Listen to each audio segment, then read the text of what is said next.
Everyone, I'm going to use English because my Chinese is not as good. So a little background about me. I think you can take my experiences with a grain of salt because I'll tell you where I grew up. I grew up in New Mexico in a small town called Los Alamos. So the only purpose of Los Alamos is to support the national lab there. So yeah, everyone who works there is a PhD, is like a scientist, and usually both parents are working there. There's only one middle school, one high school, so you know everyone your age. Everyone knows who you are when you go around town. And so that's the environment I grew up in. So that has an influence on my career choice, of course. Getting a PhD seems rather normal in that kind of city. I would say I wasn't as proactive in terms of my career searching as I should have been, and that's one thing that I wish I had done in high school, like have these panels, like think about career a bit more. So by the time it was time to go to college and pick a career, it's kind of like, yeah, similar, what kind of subjects did you do well in high school? Your parents have some advice for you as well, be a doctor, be an engineer. So initially when I went to college, those were my choices. I actually don't have much exposure to electrical engineering in high school, and that's also what I majored in undergrad. And so that was based just on my parents' suggestion. My dad said, well, a lot of people seem interested in electrical engineering as seems like a good major for getting a job afterwards. So that's what I started in as, and I think in high school, if you have the opportunity, you can probably explore more. Like if I was interested in electrical engineering, at least in California, there's a lot of clubs that are related to this. If you want to do robotics, if you want to do some kind of engineering projects, that's definitely a good way to explore it. But then on the other side, also, my dad suggested, why don't you keep the medical option open? So I was electrical engineering pre-med, and I stuck with that for about 2 years. Then after a while, like I took all the pre-med classes as well, and then I decided I hated those classes. So that's kind of how I exited the medical route.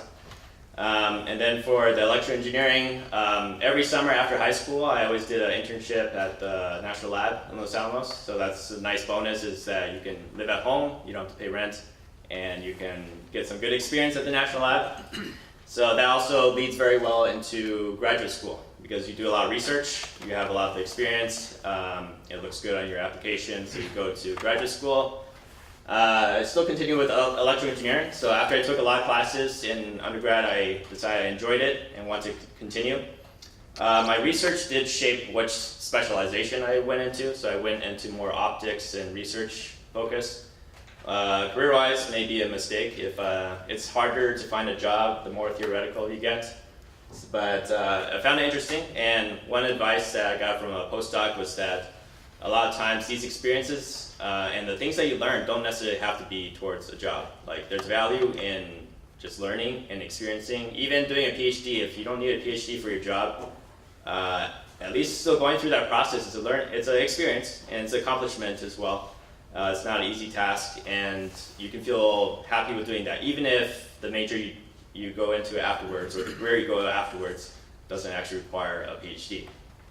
So yeah, the PhD I finished in 6 years. It took, like the average is 5.5 years. I took on the longer side 6 years. And then afterwards I wanted to switch into industry. One of the reasons is I want to try. So all my experience has been in universities, national lab. I wanted to try out industry. And I think it's important to explore. So I think one thing that I did well in high school is actually have a lot of extracurriculars and explore a lot of options. And I think it's a good advice, because you never know what you're interested in if you haven't tried it. So you try out new things. So this is my path is try out industry afterwards. And right now I'm working in the semiconductor industry. And it's very different from academia. And so far I enjoy the work, and I'm also exploring a lot of things within my career. So I initially started off as mostly modeling, making models for the devices for semiconductors. And then afterwards, now the hot field is machine learning, artificial intelligence, and semiconductor industry is also interested in that. So that's not my background either. I didn't study this in school, but if you're interested, you can learn a lot of things on your own. And as Tina mentioned, there's the part about gaming. So I can discuss about that, but basically from young, like elementary school, I was always interested in games. I played a lot of chess.